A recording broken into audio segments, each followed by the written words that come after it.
The twin suns of Velnar rose over the grand marble towers of the royal city, where every balcony shimmered with banners of gold and silver that caught the light like fire on water, and the air itself seemed to hum with the sound of distant horns announcing the ceremony of choosing that came only once in a century.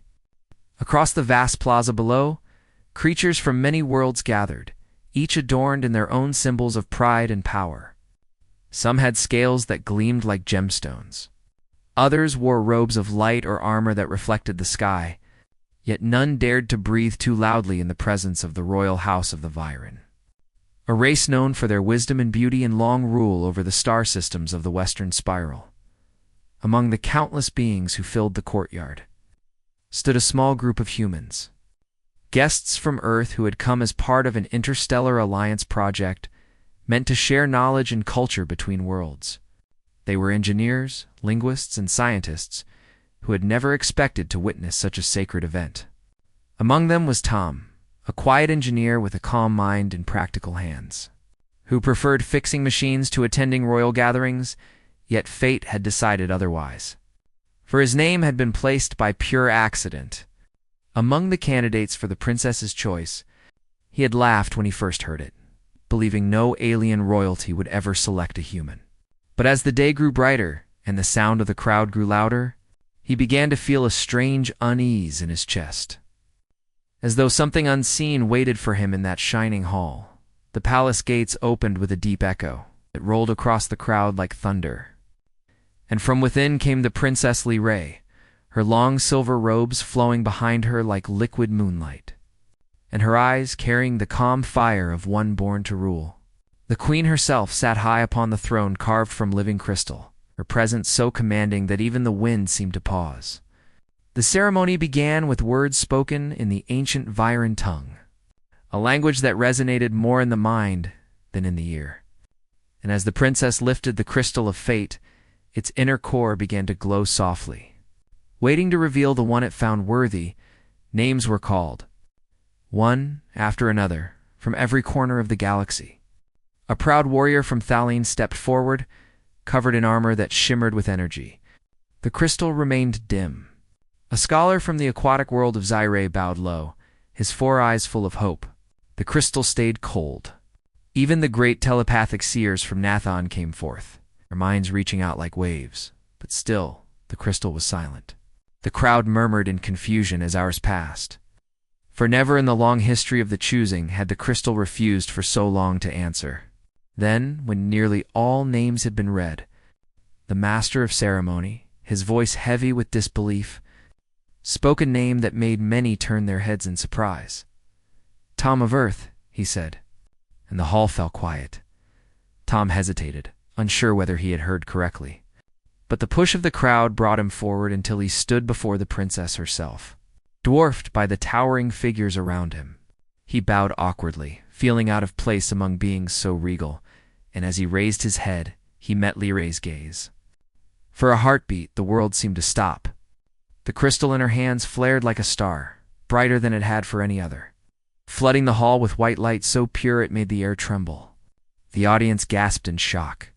The queen's eyes widened, and the princess smiled, her expression calm, yet filled with a quiet certainty that none could challenge.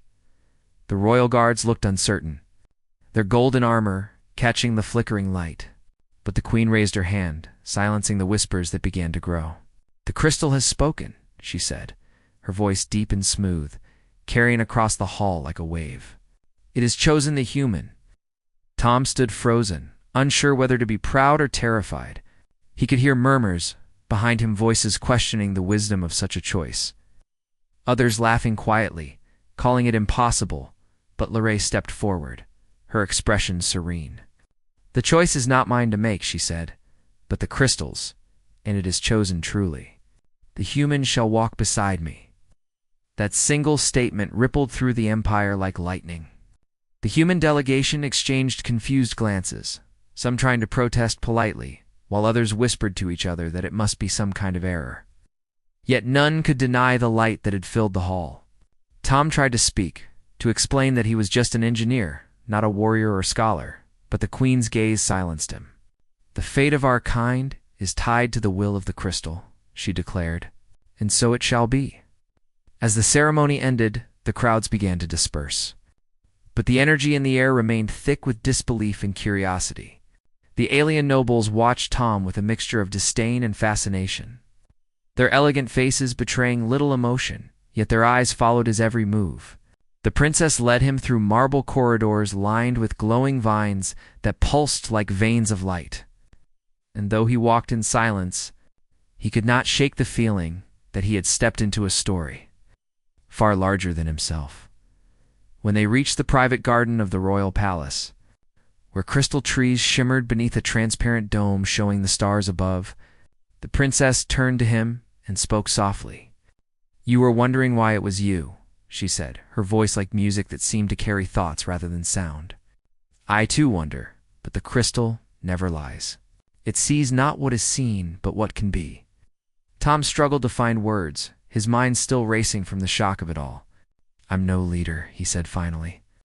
"I fix machines. I build tools. I don't belong in a royal court." Lyrae smiled gently, her silver eyes reflecting the twin moons above. "Perhaps that is why you were chosen," she said. "Our people have become too proud to certain of their ways. We see perfection in silence and symmetry, but perhaps the crystal saw something different in you, imperfection that grows, strength that adapts." Her words lingered in his mind long after she left him standing in the garden. As the night deepened and the lights of the city faded beneath the stars, Tom found himself unable to sleep.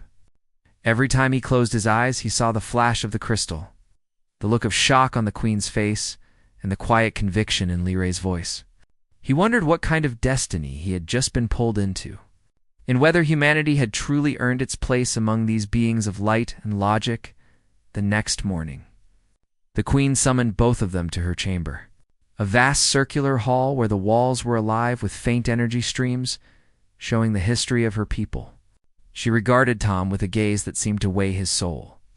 "You are from a world still young," she said, her tone neither kind nor cruel. "Your species walks between wisdom and destruction. Why should we trust one such as you to stand beside my daughter?" Tom, though nervous, met her eyes and spoke honestly. "Because we keep trying," he said. "Even when everything falls apart, humans rebuild. We make mistakes, but we learn. We fail, but we rise again. That's all we know how to do." The queen studied him in silence, her expression unreadable, and finally she said, "Perhaps there is value in persistence." Turning to her daughter, she added, "He shall remain within the palace and begin the trials.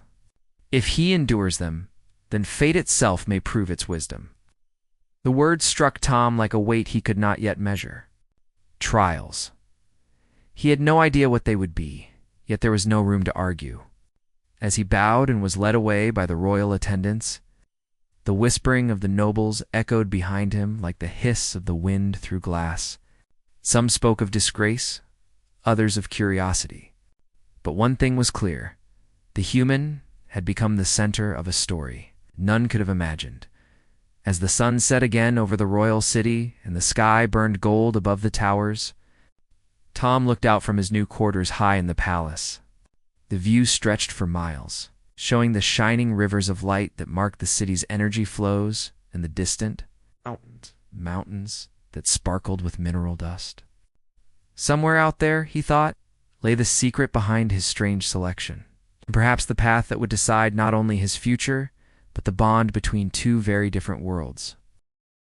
The next morning, the palace was alive with energy unlike anything Tom had seen before. Servants moved silently along corridors that gleamed like silver, carrying trays of food that shimmered with colors he had never imagined. Machines hovered in the air, emitting soft humming sounds that created a strange music with the crystal chandeliers above. Tom followed an attendant, a tall alien with skin like polished stone, through the twisting halls to the training chambers, a place where the chosen companions of the princess were tested for skill, courage, and wisdom. Tom's heart beat quickly.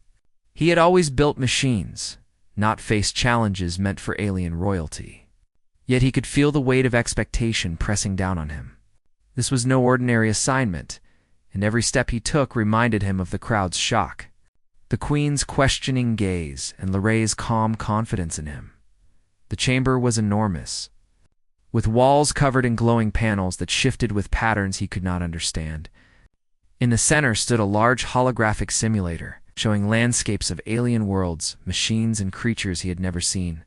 The head trainer, a Viren named Morven, stepped forward, his voice echoing like metal against stone. "Human, your first trial will test your mind and your ability to solve problems under pressure. You must think not as your species does, but as one who can adapt to our ways." Tom swallowed hard but nodded. He had been solving problems his entire life. This was different only in scale and stakes. The simulation began immediately. Massive walls rose from the floor, cutting off paths, and strange mechanical creatures appeared, moving quickly and unpredictably. Tom's task was simple in explanation. Navigate the maze, activate the correct energy conduits, and reach the exit. But the moment he started, he realized that nothing in the simulator was as it seemed. Panels shifted without warning. Creatures reacted to his presence in ways that made no logical sense, and the pathways seemed to rearrange themselves. Where a human mind might panic, Tom's training as an engineer allowed him to analyze patterns. He noticed the rhythm of the wall's movement, the pulse of the energy conduits, and the way the creatures followed predictable paths despite appearing chaotic. Using a combination of careful observation and improvisation, he began to move through the maze. At one point, he had only a few seconds to connect to floating energy rods, or a wall would collapse and block him completely. With his fingers steady and precise, he connected them, and the path ahead opened. Morven watched silently, his expression unreadable. While the holographic simulation shifted to the next challenge, hours passed, and Tom continued learning from every mistake and adapting faster than anyone expected. Even the other candidates, who had been performing better at first, began to lag behind. His success was not in strength or speed, but in creativity and observation, qualities that were undervalued in the Viren trials. Finally, the simulation ended, and Tom collapsed onto the soft metallic floor, exhausted but triumphant. Morven approached, his tall form casting a long shadow. "You have passed the first trial," he said simply. "The princess will see this." Few have ever completed it with such a combination of thought and instinct. Tom breathed deeply, feeling pride mixed with relief. When he was led out of the chamber, he found Princess Lorraine waiting in the courtyard garden, her robes catching the sunlight like liquid silver. "You performed well," she said, her smile calm and encouraging. "The others rely on what they know. You rely on what you learn. That is rare." Tom shook his head. "I still don't understand why I was chosen. I am not strong, not smart in the way you are. I just think." Lorraine's eyes sparkled with amusement. "Thinking is what separates humans from others. You take what is broken and make it work. You take uncertainty and create certainty. That is why the crystal chose you." The day that followed was filled with more trials. Tom had to master alien combat techniques, which were unlike anything from Earth. His instructors expected him to move silently, strike with precise force, and anticipate multiple attackers at once. At first, he struggled. His human body was slower than the agile Viren, and his reflexes could not match theirs exactly. But again, his ingenuity became his greatest weapon. When faced with multiple opponents, Tom did not try to fight them all at once. He used the environment's lighting panels, suspended energy bridges, and walls that could rotate to control the flow of the challenge.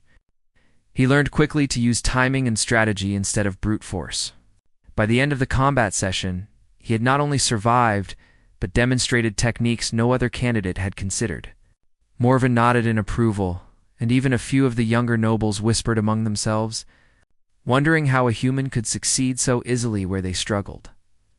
Later, Tom was introduced to alien technology unlike any human device he had seen. Machines that controlled weather, floated without support, and transformed energy from one form to another.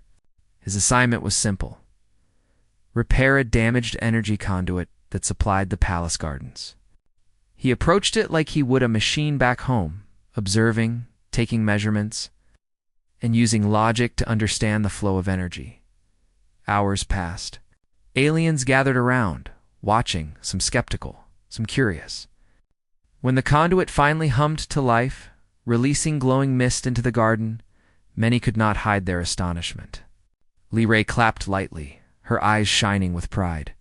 "You see the world as it is, and as it could be," she said. "That is why you succeed where others fail." But the trials were not only physical or technical. Tom was also tested on diplomacy and understanding of alien culture. He had to negotiate with alien delegates who spoke in riddles, respond to crises that involved ethical dilemmas, and demonstrate loyalty to the princess without blindly obeying orders. Many candidates failed these tests, caught between pride and tradition. But Tom's honesty and clear thinking impressed even the harshest of all us. One evening, he sat in the palace courtyard. Exhausted, but thoughtful, Lee joined him. The twin moons of Velnar reflected on the crystal fountains, creating pools of shimmering light. "Do you feel afraid?" she asked softly. Tom considered the question. "Of course," he admitted. "I have never been in this place. I do not know the customs. I could fail at any moment, but I cannot turn back. I have to try." Lee nodded. That is what the crystal saw. Fear is natural, but courage is acting despite fear. You are human, and that is your greatest strength. You do not give up, and you do not bend to what seems impossible. Over the next week, Tom faced the final trial of adaptation. The palace sent him to an alien simulation that replicated disaster after disaster. Sudden collapse of a bridge over a glowing river, a malfunctioning defense system, and even a sudden storm of plasma energy in the gardens. Each situation required quick thinking, problem-solving, and calm nerves. Tom learned to anticipate the unexpected, to improvise solutions using both alien technology and human ingenuity, and to maintain composure even as the world around him seemed to fall apart by the end. The evaluators admitted something they had never said to any candidate before. Tom had not only survived, but improved the situations, creating new methods to prevent failures before they happened. For a human, the Viren remarked, his mind was remarkable. Even the Queen began to take notice, sending silent observers to watch his trials and noting his resilience. On the final day of Part 2 of his journey, Tom stood once again in the palace garden, facing the princess. Lee's expression was one of calm satisfaction. "You have passed the trials in ways none could predict," she said. "You have shown strength, thought, courage, and persistence. Others may doubt, but I do not." Tom looked at her, feeling a mixture of exhaustion and pride.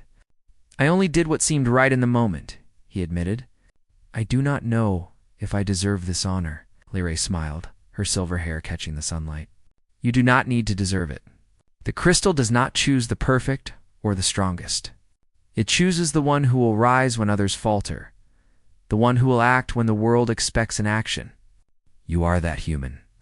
That night, Tom walked alone along the crystal bridges above the palace gardens, watching the twin moons reflect on the flowing rivers of light.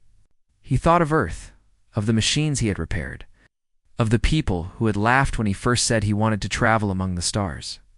And he realized that the alien world, with all its trials and strange customs, was teaching him something important, that humans could thrive even in the most impossible situations. And that courage was not about strength, but about persistence, intelligence, and heart. The stars above Velnar shone brighter than Tom had ever seen, and for the first time, he felt a strange confidence growing inside him. He knew the trials were only the beginning, that greater challenges awaited him in the palace and beyond. But he also knew that with Lee's guidance and his own determination, he could face whatever came next. He had been chosen not because he was the best, but because he had the human spirit, a spark that even the crystal of fate could not ignore. The palace of Velnar was a place of beauty and secrets. Its crystal walls reflected the light of the twin suns during the day and glowed softly under the twin moons at night. Tom had grown accustomed to the grandeur, yet he could feel the weight of the palace's expectations pressing on him more strongly than ever. He had passed the trials, proved his intelligence, and earned the princess's trust. But not everyone in the palace welcomed the human's presence. Whispers followed him down the corridors, and shadows seemed to linger longer than they should in the elegant halls. It began quietly, with servants and minor nobles avoiding his gaze.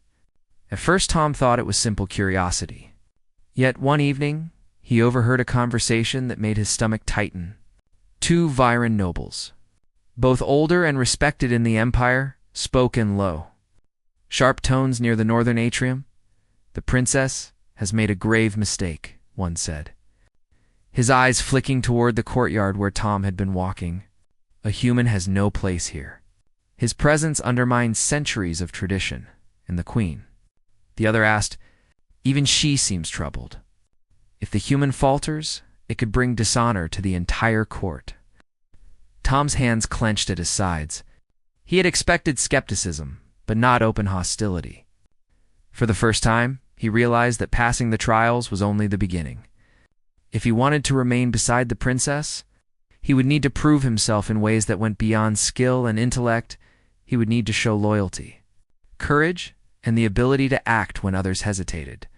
The first true test came the next morning. The palace gardens, normally peaceful and serene, erupted into chaos. One of the palace's energy conduits had malfunctioned, sending a surge of unstable energy through the main walkway. Floating platforms shifted dangerously, and fountains of glowing liquid threatened to spill into the pathways. Nobles and servants scrambled to safety, but no one seemed capable of stabilizing the situation quickly. Tom acted immediately. He examined the conduit with careful eyes, noting the sequence of energy pulses. Using his knowledge of machinery and human ingenuity, he connected a series of emergency circuits from spare components he found nearby. The conduits hummed under his hands, and the dangerous energy began to stabilize. Within minutes, the crisis was averted. Princess Lee had watched the entire event from the upper balcony. Her eyes reflected pride, but also concern. "You act quickly," she said when Tom approached her later. Many would have hesitated. But the palace is more than tradition. It is a living system. To survive here, you must see it as one organism, not a collection of rules. Tom nodded, still breathing heavily. "I just reacted to what needed to be done," he said. "I did what seemed right." "And that is why you continue to prove yourself," Lorraine replied. "Others wait for guidance. You create solutions." The incident, however, did not go unnoticed by the nobles who opposed him. Rumors began to spread more openly. Some whispered that Tom's presence might upset the delicate balance of power. Others suggested that the princess had been blinded by curiosity. Yet, as weeks passed, Tom's actions continued to speak louder than whispers. One afternoon, as he walked through the library, a vast hall filled with ancient texts and floating, holographic displays, he sensed movement behind him. A shadow detached itself from the shelves, and a young noble named Velen, who had always been distant and cold, confronted him. "You are human," Velen said, his tone sharp. "You do not belong here. The princess has chosen poorly, and soon she will regret it." Oh. Tom remained calm. "I am here because I was chosen," he said. "I do not seek power, only to serve and protect those who trust me." Velen laughed softly, a sound without humor. "Protect? From what? You are fragile, weak. You survive because she allows it, not because you are strong." Tom did not argue. Instead, he smiled slightly. Strength is not always measured by size or skill. Sometimes it is measured by how you act when no one expects you to succeed. Velen's eyes narrowed, and he left without another word. Yet Tom knew this was only the beginning. The palace held deeper dangers than a single noble's resentment. Days later, the challenge came in an unexpected form. A group of palace intruders, small and silent, attempted to steal a precious artifact from the royal treasury. Their movements were swift and precise, but they did not anticipate the human presence. Tom, patrolling the corridors as part of his duties, noticed a faint vibration in the floor, a subtle sign he had learned to detect after weeks of observation. Without hesitation, he followed the movement to a side chamber, where the intruders were preparing to open the secure vault. Thinking quickly, Tom used a magnetic panel near the floor to lift one of the attackers into the air, holding him suspended long enough for the palace guards to arrive. The remaining intruders fled, confused and unprepared for resistance. When Princess Lorraine arrived, She found Tom standing in the chamber, calm and composed. "You acted decisively," she said. "Most would have waited for help, but you faced the danger yourself." Tom shrugged modestly. "I did what I could with what I had. The palace deserves protection." The queen, who had been observing silently from her chamber window, stepped forward for the first time in weeks. Her eyes were sharp and calculating as she studied Tom. "You are not like the others," she said quietly, almost to herself. "No human has ever acted so boldly in the presence of danger. Perhaps the crystal did not err in choosing him." From that moment, Tom realized that his human perspective, unpredictable, and willing to act where others hesitated, was beginning to earn respect. Yet he also knew that acceptance was fragile. The palace still held enemies, and he had only scratched the surface of the challenges that awaited. Later that evening, Nirei invited Tom to a private conversation in her chambers. The room was filled with soft light from floating crystals, and the air smelled faintly of flowers that only grew on Velnir. "The palace will test you constantly," she said. "Not just with trials, but with suspicion, jealousy, and tradition. You must learn to move through it all without losing yourself." Tom nodded, listening carefully. "I will try my best. But I do not want to disappoint you or the queen." "You will not," Nirei said. "You have already shown that human determination and thought can surpass what we expect. That is rare in any species. Remember this. Strength is not in avoiding fear, but in acting despite it." Tom spent the next few days exploring the palace further, learning its secrets and observing the nobles who were friendly and those who were hostile.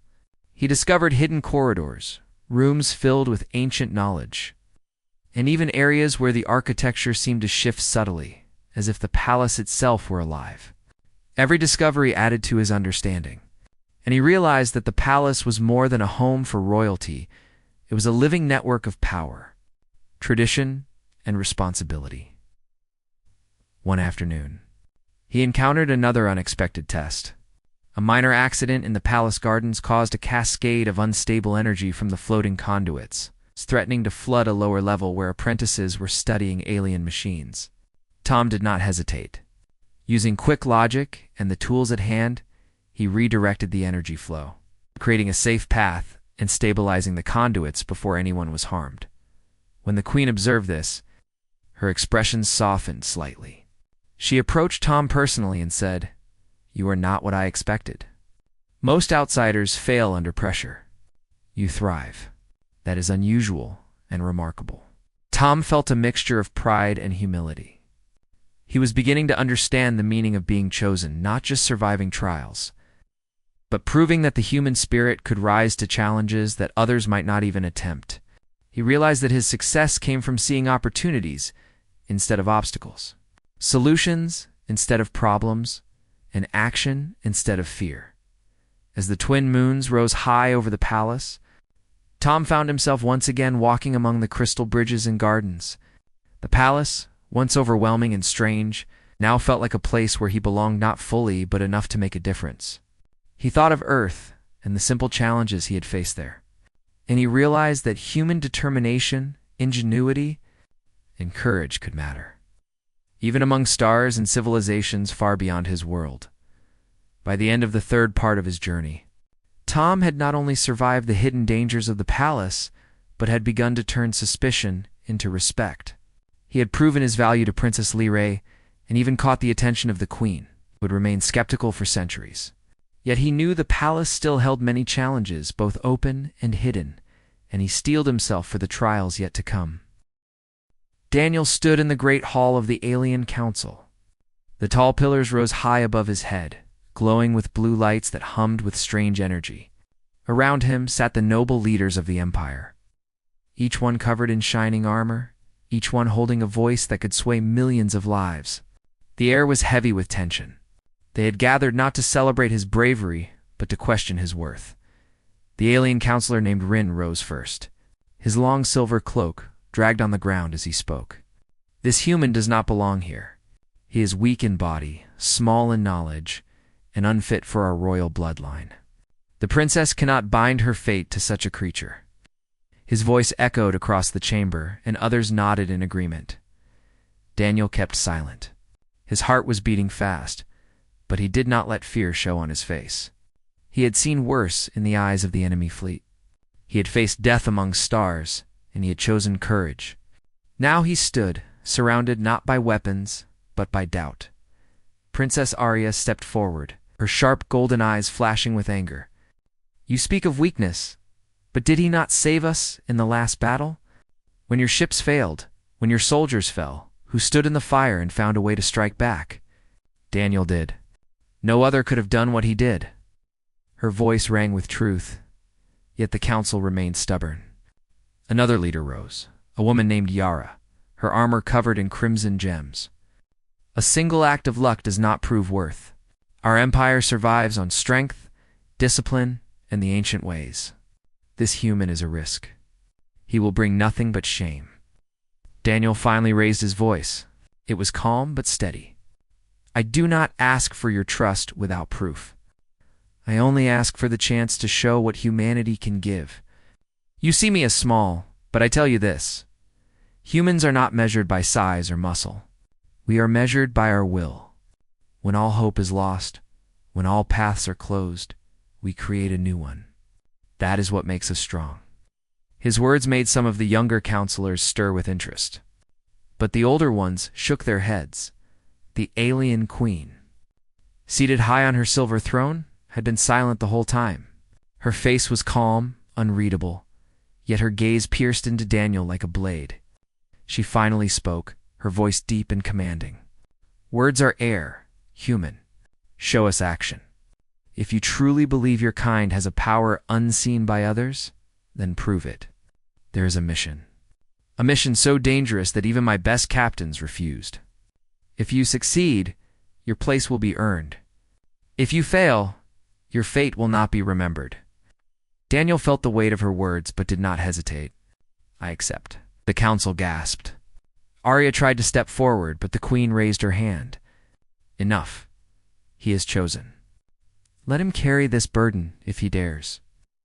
That night, in the silent chamber given to him, Arya came to see Daniel. Her eyes were filled with worry. "This mission is not like before.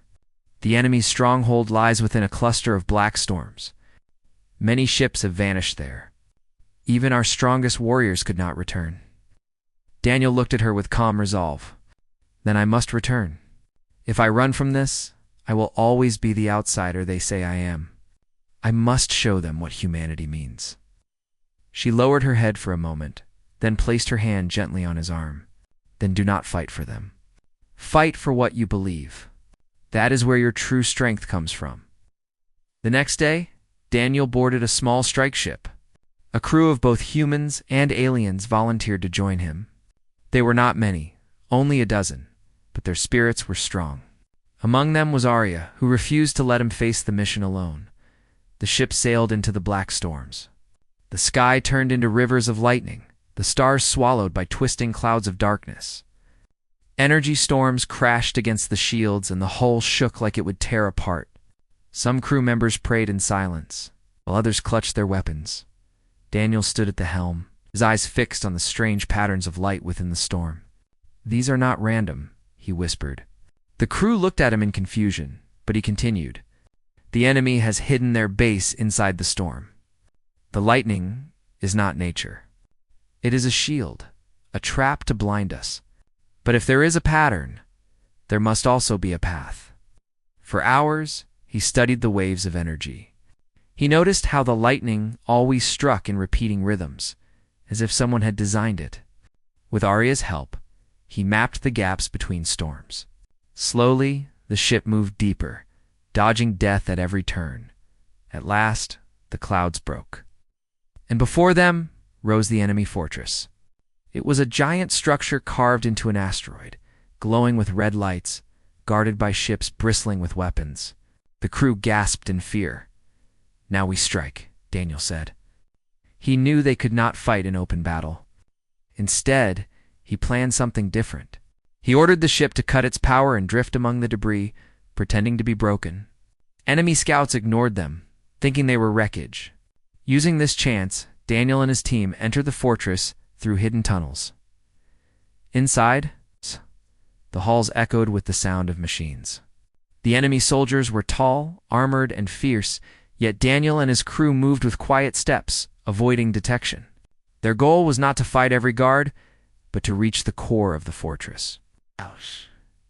Where the control systems for the storm shield were kept, along the way, danger struck. A squad of enemy guards spotted them, and a fierce battle broke out. Blades clashed, and energy blasts lit the halls. Daniel fought with all his strength, not as a warrior trained from birth, but as a man who refused to surrender. His moves were rough, but his courage gave strength to others. Even the aliens in his crew began to see him not as weak, but as a leader worth following. Finally, he reached the core chamber. A massive sphere of energy pulsed within, feeding power to the storm outside. Daniel studied the controls. They were alien symbols, confusing and strange, yet he found patterns similar to what he had seen in the storm. His mind raced, and he began to connect the symbols together like a puzzle.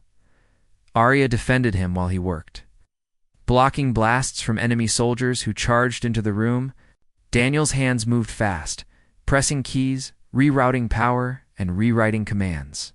At last, the sphere began to tremble, its energy falling apart. "Run!" Daniel shouted. The crew dashed out as alarms blared. Behind them, the fortress began to collapse, the storm shield breaking into flashes of light. Their small ship raced through the opening sky, flames chasing them from behind. When they returned to the royal fleet, silence filled the command hall. The queen herself stood waiting. Her eyes scanned Daniel and the crew, then turned to the distant view of the storm cluster that was now gone. "You destroyed what none of my captains could touch," she said, her voice softer than before. "You've risked everything for a people not your own, and you succeeded." The council was speechless. Some bowed their heads in respect. Others simply stared. Arya stepped forward proudly and placed her hand in Daniel's. The queen looked at the two of them for a long moment. Then, for the first time, her lips curved into a faint smile. "Perhaps there is something in humanity we have overlooked. Perhaps the strength of will, the fire of hope, is greater than all the blades of war." Daniel bowed his head humbly. "We are not perfect, but when we stand together, we find a way.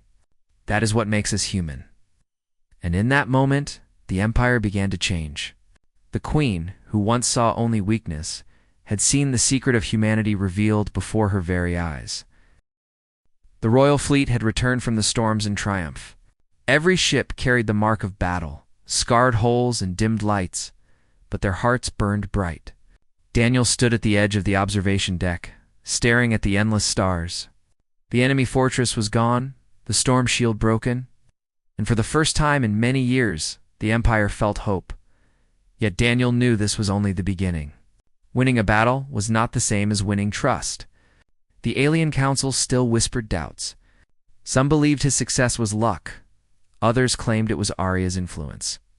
Only the queen's final judgment could decide his place. That morning, the queen summoned the entire court. The great hall of the palace ship shone with silver light. Thousands of nobles filled the seats, and soldiers lined the walls in polished armor. At the center, the queen sat upon her throne of crystal. Her face calm and unreadable, Daniel entered, dressed not in armor but in a simple suit given to him by Arya. He did not try to look like an alien warrior. He came as he was, a human. His steps echoed through the chamber. The queen raised her hand, and the hall grew silent. "Daniel of Earth," she said, her deep voice filling the chamber, "you have done what many of my strongest failed to do. You destroyed the storm fortress and returned alive. Yet a question remains. Was this victory your own, or was it chance guided by others? The Empire must know before we grant you a place among us." Her eyes narrowed as she continued. "Step forward and speak. Why should a human stand at the side of my daughter, a princess of the Empire?" The room trembled with expectation. Daniel breathed deeply. He did not speak of himself first. Instead, he turned and looked at the faces of his crew who had joined him in the mission. "I did not fight alone," he said.